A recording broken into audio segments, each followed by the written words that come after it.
Je m'appelle Laurent Bourgès et je travaille à l'Observatoire des sciences de l'univers de Grenoble, l'OSUG, où je suis informaticien.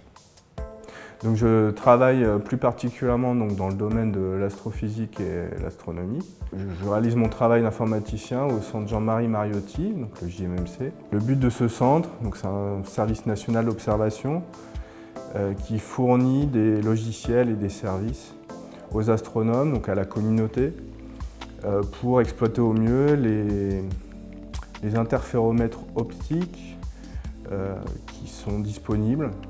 Et donc pour l'instant, il y en a 2 dans le monde. C'est le VLTI de l'Observatoire européen austral au Chili et aussi l'interféromètre Chara qui est au-dessus de Los Angeles.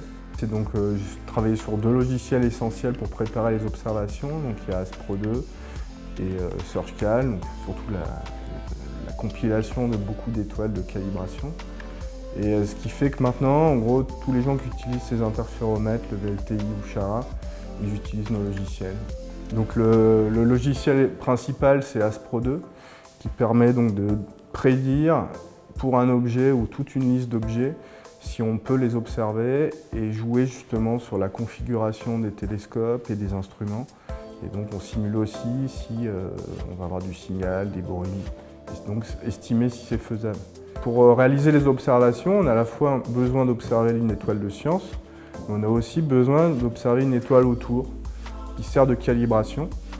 Et donc ce qui était important, c'est d'avoir beaucoup de calibrateurs potentiels, puisqu'on veut pouvoir pointer n'importe où dans le ciel. C'est pour ça qu'on a besoin d'en avoir en gros un par région du coin du ciel. Donc plus on en a, et mieux c'est. Mais trop, c'est inutile.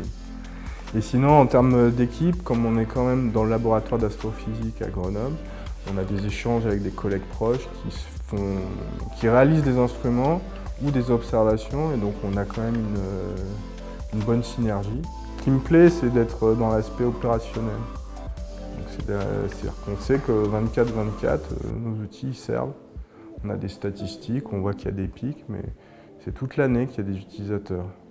C'est vrai qu'on est assez fort dans le côté un peu interopérabilité, où on part d'Aspro, on envoie les données, on les envoie à l'ESO, on envoie à Chara. Limite, ça pourrait écrire un mail pour toi pour éviter d'avoir à le taper, parce que c'est de la perte de temps. C'est ça qui est chouette, d'être dans l'opérationnel, et puis le fait d'aller en conférence, par exemple avec Zeter, on rencontre la communauté et on se rend compte en fait tout le monde utilise nos outils. Ils ont toujours un peu des petits reproches, mais finalement c'est toujours c'est génial, c'est trop pratique, ça marche tout seul. Il n'y a même pas besoin de lire le manuel tellement c'est simple. Donc c'est vrai que c'est ça qui est fou. Et puis là on s'en rend un petit peu compte en suivant des nuits avec des collègues. Et là on voit vraiment le côté concret, pendant la nuit, comment ça se passe, quelles sont les phases. Et là c'est super.